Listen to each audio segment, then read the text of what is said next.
Hey everybody, it's my first time live streaming. All right, looks like I'm live.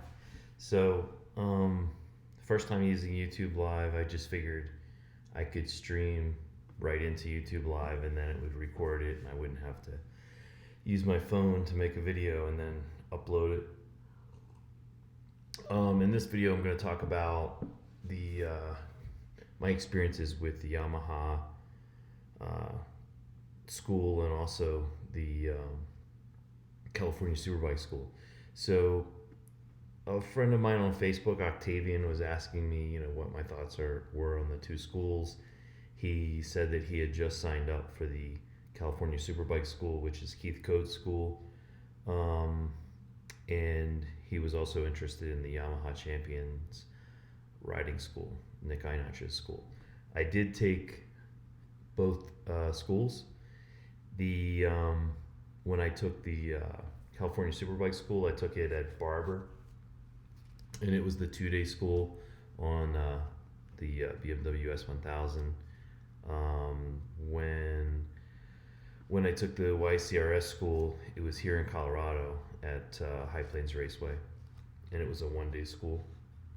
Um, but anyways, just to kind of tell you about my experiences with those. The Both great schools. First of all, they're both really fantastic. You're not gonna go wrong taking either one. I'll start with California Superbike School, and then I'll talk about YCRS a little bit. Um, when when I took the California Superbike School, I was invited by a friend, and we went down to Barber and took the 2-day school down there, and it was really great. I was at that time in my riding. I was riding intermediate group track days, and I hadn't really got into racing yet. So definitely, I was going to benefit from those classes. So I went, took that school. On the first day, you start out at level one. They have 3 levels, and if you've never taken the school before, you're going to start out at level one. Basically, there's a classroom, and then you move from the classroom to do a track session and practice what you just learned, and then come back in. Then you've got another classroom session. When you're on the track, it's typically one coach for every 2 riders, so it's really good, kind of hands-on with the coaching. And I went back and looked at some notes on what some of the topics were, because that was in 2011. It's been a long time since I've taken it. But throttle control, turn-in points, quick turning, rider inputs, 2-step turning, reference points, changing lines, the 3-step turn-in method, wide view, and the pickup drill. So, those are all the level 1 and 2 kind of drills and classroom sessions that you go through. And in their level 3, they work on hook turns, which would be like decreasing radius turns, pivot steering, knee to knee, hip flick, and attack angles. So by the time you do all that, I mean, it's a lot to process. But for the 2-day class, there were some things about it that really stuck out in terms of things I took back home and worked on to kind of get my riding to the next level. So, I remember specifically one classroom session where the question was asked, can you turn the bike too quickly? Can you go into a turn and literally turn it too quickly? And, it would seem like you could literally turn the bike too fast and maybe lose traction or something. And they said, well, let's show you a video. And they showed a racer that was going side to side extremely quickly. And it's pretty obvious from the video that in good conditions, you almost can't turn the bike too quickly. So then the discussion moved to, well, if you could turn your bike more quickly, initiate your turns more quickly, then you could it would actually change the arc of your turn, and you could actually wait longer to turn in. So um, that was really interesting. They had an X that was taped onto the track, and they said, ride to that X, and when you get to the X, we weren't going for like the highest possible speed, obviously, but when your front tire hits that X, turn as quickly as you can, with good body position, good head turn, good vision. And literally, it exposed the fact that I was riding kind of, my turn-ins were just too slow. They were just too lazy. So that a little bit more aggressive turn-in, and how that changed the line and how that affected, the angle I'm coming into the turn was huge. It really, really was a big thing for me. I have a friend here in Colorado who asked for my help a little bit with improving his riding. It was his first year riding this past year, just like me. And he said that he had taken the California Superbike school, and of course this is very subjective, but he said I came out of it and I didn't feel like I was a lot faster, and I kind of laughed at that because I said to him, you don't take these schools and then come out and automatically, you're a better rider. I think a more healthy approach to taking these schools is, try to suck it all in, take a lot of notes, and look at it as putting more tools in your tool belt, so that when you get back home, you have things that you can use as reference points, to work on.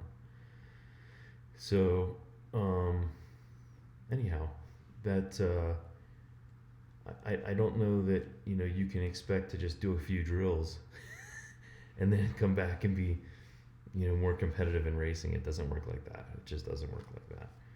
But some of those tips that I got are things that I continue to work on. The pickup drill is another one where when you're exiting a turn, you can push the bike up, and as you're pushing it up, you can accelerate out and then pull your body up into kind of two steps, and they call it the pickup drill. And they said, practice pushing the bike up before the exit. And when I was talking to one of the top riders here in Colorado, number one rider, Ryan Burke, he was telling me that he saw one of the things that I was doing was I was actually getting at my lowest point with my body position at the apex. He said, really, you don't need to be that low at the apex. It's really on the exits where you're going to get more drive, and you need to be able to hang off even more. Little tips like that, just went a long way for me. So I came back from California Superbike School and started dropping time at New Jersey Motorsports Park. I think I got down to 134 and low 134s, and that was a ton of time that I shaved off from using those tips, and it got me into the advanced group. Then my next step was going to be to race and try CCS, and then I moved out here to Colorado. I took the local school out here to get my racing license, and it was good, but there wasn't a ton of on track instruction or anything like that. So when YCRS kind of came to town and they had an opportunity to take their abbreviated class, which is a 1 day, I jumped on it. It's not the same as the 2 day. I remember when I was doing track days back east at New Jersey Motorsports Park, it was a big deal if somebody took YCRS. I mean, because the home track was Utah. It was Miller Motorsports Park, and it was a big deal to go all the way out to Utah and take that 2 day class and spend a couple grand, like you're going to spend with California Superbike School, and then come back. But it always seemed to me that it had a bit more of a racer focus, and it was typically really fast track day riders or even racers, that would go there and work on some more, I don't want to say more advanced skills than California Superbike School, because I don't think that's fair. But trail braking and how you roll on the throttle and how you approach some of your lines, I think are just a little bit more racer focused items that YCRS maybe covers more directly. So, as I remember somebody saying to me once, if you go take YCRS and you go out there to Utah and you come back here, you're gonna be, if you're not in an advanced group, you'll be in an advanced group because you're gonna have, the skills to do that. And I believe that's probably the case with both schools. But if your focus is to do competitive racing, you eventually want to end up doing the YCRS school for sure. For sure. So the fact that you're doing Octavian, the fact that you're doing the California Superbike school, and then you're maybe interested in doing another school, man, that's basically what I did. You do California and then you do YCRS, you get kind of the best, two perspectives on, and some of the content's overlapping, but I think the approach is a little bit different, where there's just some different strategies for especially trail braking and things like that. I don't know that there's a ton of trail braking that's even covered in California Superbike School. I'm sure there's some, but if someone's just learning some of those more advanced things, they could probably get into trouble with that. Just pushing how deep you brake into a turn. But when you look at YCRS, they have this, they all have their catchphrases, right? So when you talk about YCRS, that you'll hear lighter, longer, and that's really a commentary on how most drivers tend to be more abrupt on the controls. And the thought there is that if you're not giving that front of the bike time to load, so the tire squashes while you're trailing in, you can lose the front, so you want to be coming into the turn with enough braking force still happening that the tire deforms a bit and you get more traction. And that can actually affect a lot of things. It can affect the geometry of the bike, it can affect your closing speed, it can affect the angle that you're taking. And it's kind of an expert thing. So I think if your goal is to be just maybe a more experienced track day rider, you could do either class. But if you're looking at either or on a class that costs over $2,000, then I guess you need to ask yourself, what are your goals? And at the time that I did the California school, it was really to become an advanced track day rider, and it fit that need perfectly for me. It really did. I'd go take it again, even just to continue my learning. With the Yamaha school, make no mistake about it, you can be a racer and take that school. And from some of the stories that I've told about how they teach it down in the wintertime down here in Arizona, it sounds like it's a real hoot, a lot of fun. And there's some unconventional drills that they have to get you thinking about how you're riding the track. I know I'm not giving you direct specifics. A lot of this is just my own experience and perception, so take that for what it's worth. But when I was I'll give you a story. When I was at California Superbike School, they had a Rubbermaid bin, and it had a bunch of foam in it. And they said, "Does anybody want any foam?" And I was like, "What's the foam for?"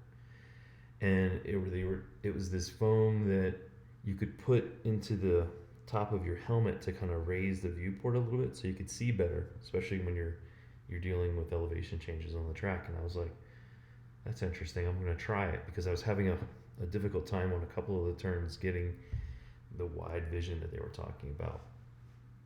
And in their wide view drill, you're practicing looking for your turn-in points without like riding to a point and then looking. So basically, the way that sort of works is you know, if you're picking a point on the track and you're riding to it, and then you're picking a point and you're riding to it, you're not using all of your vision.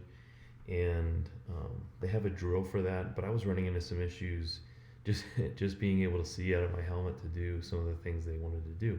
Well, they recommended putting this foam into your helmet, so I tried it, like right above your forehead in the helmet. We put a piece of foam. Sounds really stupid, right? Let me tell you something. I went back out, and the vision that I had was incredible, right? I mean, that little tiny bump of my helmet moving up was huge. And so, you know, back from when I taught MSF, we learned that your focal vision, the amount of vision that you have where you can actually read text, is only 3 degrees. So we have an enormous, you know, peripheral vision, but we have a very, very small focal vision. So you have to constantly be moving your eyes. Even that can be somewhat taxing with your markers, because if you're staring at it too much, you may not be taking the whole turn as a strategy. And so, you know, it was things like that I continue to work on today, and I think that can give you a lot more confidence going through the turn when you can pick your point and you're looking through the turn. You're looking at it as 3 steps but connected, and you're looking at the whole thing the whole time, instead of step 1, step 2, step 3, which is more robotic and it's not smooth. So would I recommend either one? Yes. Both are great. Both are great. Would I spend the money and do it again for either one? Yes. I have not taken the 2-day school at YCRS. I think the 1-day school's a nice primer, you know, to get your feet wet and see what it's all about. But you're not going to get the student-teacher ratio if you're really going to work on 2 things: fine-tuning skills, but also different perspectives and experience to mix things up, like riding different parts of the track in different ways. So I think you're going to love California Superbike School for that 2-day class. That's a big investment in you, and that's awesome. It's going to definitely help. And you know, I think down the road, you know, do the other one as well. Do them both, because you know it just dovetails so nicely. I think it'd be really good for your riding. So that's my answer. I mean, it wasn't super specific, but those were some of the things that I got out of it for sure. You know, and you're going to hear body position a million times. It's really, really critical. You know, you want to be at a point where you can go through the turn and not have weight on the bars really at all. You want to be using your legs and your core. So anyways, ask me any questions you want. I'll try to answer them if it's about something specific.